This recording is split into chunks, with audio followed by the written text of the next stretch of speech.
ভয় ও রহস্য,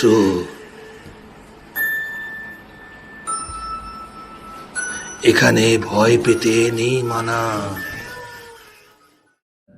হ্যালো বন্ধুরা, আমি কল্লোল আছি তোমাদের সঙ্গে, আর তোমরা শুনছো ভয় ও রহস্য। কিছু অনুভূতি এমন যা তোমাদেরও হতে পারে। বন্ধুরা, আজকে তোমরা শুনতে চলেছ জমজমাট একটা এপিসোড। আশা করি তোমরা খুব ভালোভাবেই দিন কাটাচ্ছ আর ভয় ও রহস্য খুব মন দিয়ে শুনছো। তোমরা আর দেরি করো না, চট করে বসে পড়ো কানে হেডফোনটি গুঁজে। আশা করছি গুঁজে নিয়েছো। চলো এবার পাড়ি দিই ভয় ও রহস্যে। আজকে আমাকে গল্প লিখে পাঠিয়েছে মোহিত রায়, জলপাইগুড়ি থেকে। ও লিখেছে, হ্যালো কল্লোলদা, আমি মোহিত।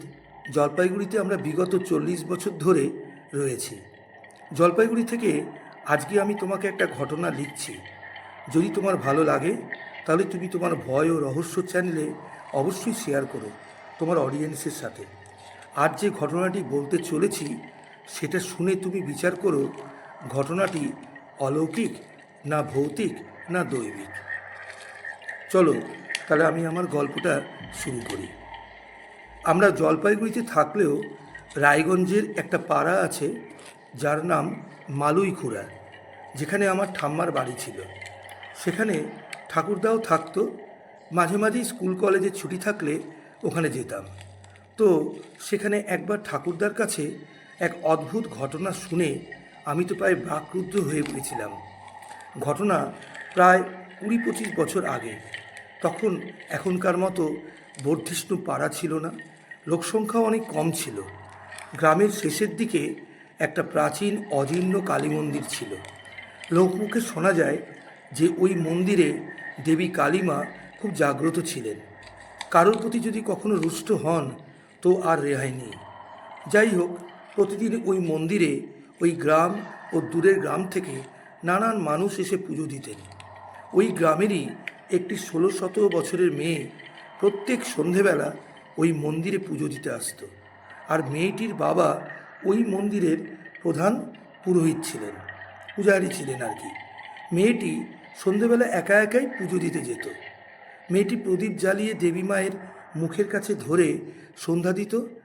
তার জন্য দেবী মা রুষ্ট হয়ে মেয়েটির বাবাকে কয়েকবার স্বপ্নে দেখা দিয়ে বলেছিলেন, তোর মেয়েকে বলবি যেন আমার মুখের সামনে যেন প্রদীপ না ধরে, আমার মুখে তাপ লাগে, আমার মুখ জ্বলে। এই স্বপ্ন দেখার পরেও মেয়েটির বাবা একজন ব্রাহ্মণ মানুষ হওয়া সত্ত্বেও মেয়েটিকে কোনো কিছু বারণ করেননি। এরপরে একদিন যথারীতি মেয়েটি অন্যদিনের মতো সন্ধে দিতে গিয়ে তারপর থেকে মেয়েটিকে আর পাওয়া যায়নি। পরের দিন মেয়েটির বাবা অনেক খোঁজাখুঁজির পরও মেয়েটিকে আর পেল না।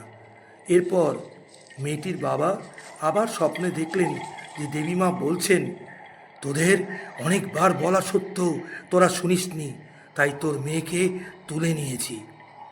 এই স্বপ্ন দেখে ব্রাহ্মণ লোকটি খুবই ভয় পেয়ে ভোর রাত্রেই দৌড়ে মন্দিরে যান। সেখানে গিয়ে তিনি যে দৃশ্য দেখেন তাতে আতঙ্কিত হয়ে ওইখানেই অজ্ঞান হয়ে যান। পরে গ্রামের লোক তাকে একটা সুস্থ করে জিজ্ঞাসা করলে বলেন উনি ভোর রাতে গিয়ে দেখেছিলেন যে কাপড়টি পরে তার মেয়ে সন্ধে দিতে গেছিল, সেই কাপড়ের পাড় দেবী মায়ের মুখে আটকে ছিল। তারপর থেকে কেউ সন্ধ্যের পরে আর ওখান দিয়ে যায় না। আশেপাশের লোক কেউ কেউ বলে একটি অল্প বয়স্ক মেয়েকে প্রায়ই ওই মন্দিরের আশেপাশে সন্ধ্যের সময় ঘুরতে দেখা যায়। তো দাদা, এই ছিল আমার ঘটনাটা।